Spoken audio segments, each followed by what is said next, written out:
سبيل الدموع سبيل مريح تنهدى يا صاحي كي تستريح Bismillahirrahmanirrahim. Assalamualaikum warahmatullahi wabarakatuh. Innal hamdalillah nahmaduhu wa nasta'inuhu wa nastaghfiruhu wa na'udzu billahi min shururi anfusina wa min sayyiati a'malina may yahdihillahu fala mudhillalah wa may yudlilhu fala hadiyalah. Asyhadu an la ilaha illallah wa asyhadu anna Muhammadan abduhu wa rasuluh. Pada kesempatan kali ini saya masih akan melanjutkan pembacaan kitab Fadilah Amal di bagian kitab kisah-kisah sahabat di bab yang ke-7, keberanian, kepahlawanan, dan rindu mati. Di kisahnya yang nomor ke-11, kisah perang Mu'tah. Dalam rangka mendakwahkan Islam, baginda Rasulullah SAW mengirim surat kepada raja-raja yang isinya mengajak mereka masuk Islam.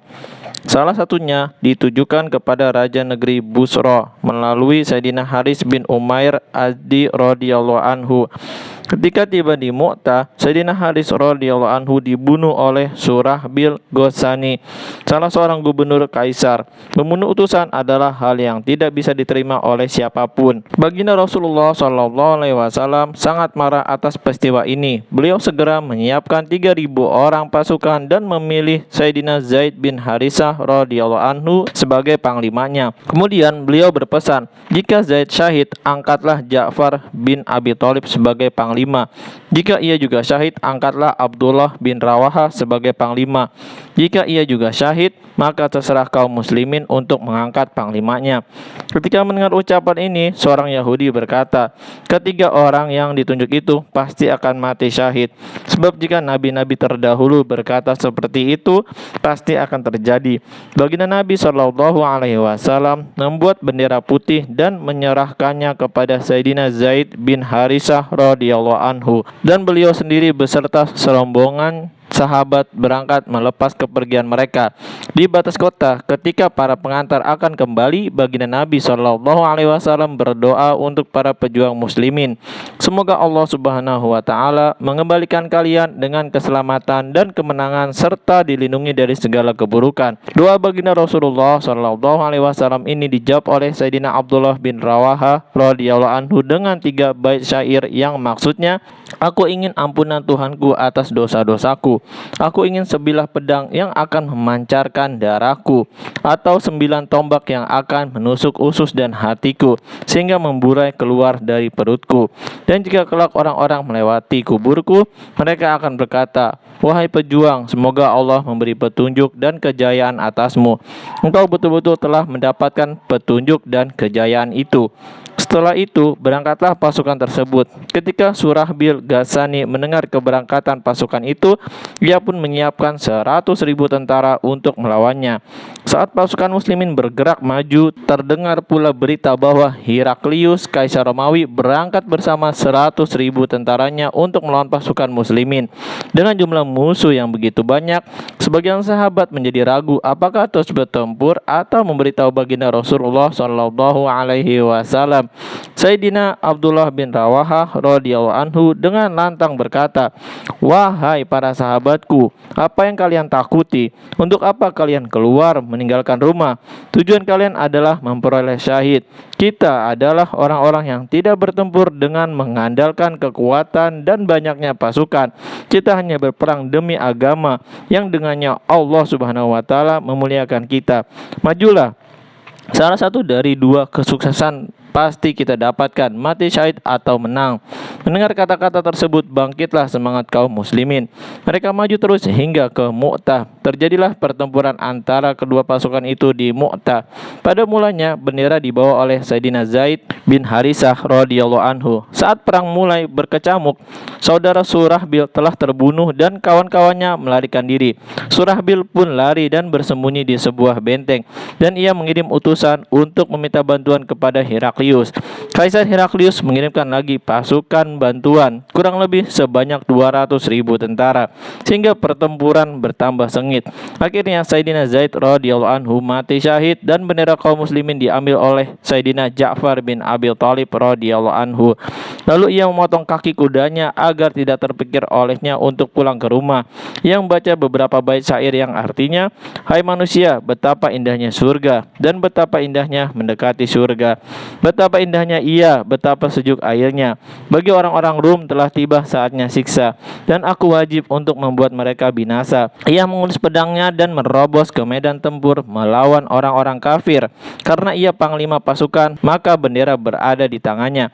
Pada mulanya bendera itu dipegang dengan tangan kanannya, tetapi orang-orang kafir telah memotong tangan kanannya. Bendera itu langsung ia raih dengan tangan kirinya. Mereka pun memotong tangan kirinya. Ia segera mendekap bendera itu di dadanya dengan lengannya yang masih tersisa sambil menggigit kain bendera itu.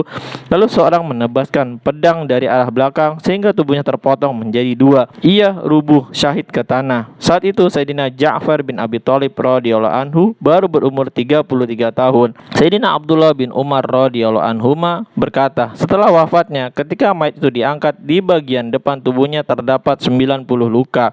Kemudian orang-orang memanggil Sayyidina Abdullah bin Rawaha radhiyallahu anhu.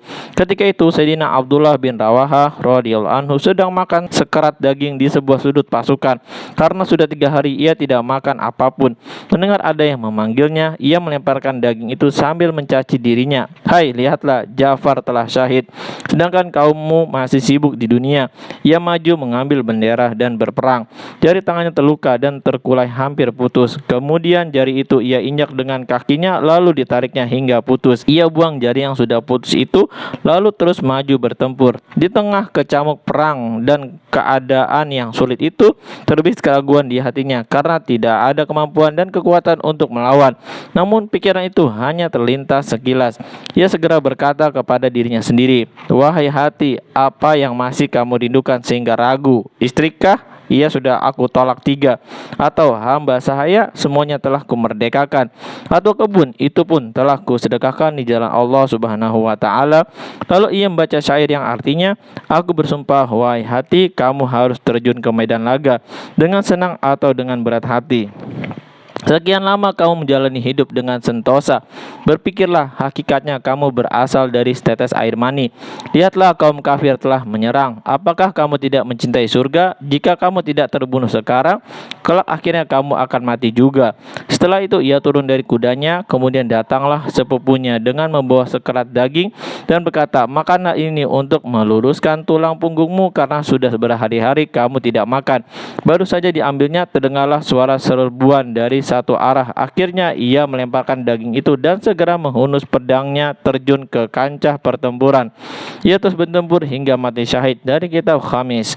Faedah: itulah teladan seluruh kehidupan para sahabat radhiyallahu anhum. Setiap kisah mereka memberikan pelajaran ketidakcintaan terhadap dunia dan kerinduan terhadap akhirat. Kita tidak perlu meragukan lagi sifat-sifat para sahabat radhiyallahu anhum. Bahkan para tabi'in pun memiliki sifat-sifat tersebut. Sebagai penutup bab ini, saya akan menceritakan sebuah kisah bercorak lain. Kita telah mengetahui bagaimana keberanian mereka dalam melawan musuh. Sekarang marilah kita perhatikan bagaimana sikap mereka di depan para penguasa. Baginda Nabi SAW bersabda, yang artinya jihad yang paling utama ialah menyampaikan kalimat hak kepada raja yang zalim. Alhamdulillah, baru saja kita memperdengarkan kisah yang nomor ke-11, yaitu kisah perang Mu'tah yang begitu luar biasa, berawal dari kaum kafirun yang membunuh utusan baginda Nabi SAW, yang itu sangat tercela sekali perbuatannya dan membuat Nabi menjadi geram dan marah, sehingga Nabi mengutus beberapa sahabat radhiyallahu anhum untuk menyerang raja yang zalim tersebut. Mudah-mudahan kita bisa mengambil hikmah, amal dan sampaikan kepada saudara-saudara kita yang lain. Subhanakallahumma wa bihamdika asyhadu alla ilaha illa anta astaghfiruka wa atubu ilaik. Wassalamualaikum warahmatullahi wabarakatuh. سبيل الدموع سبيل مريح تنهدى يا صاحي كي تستريح وبث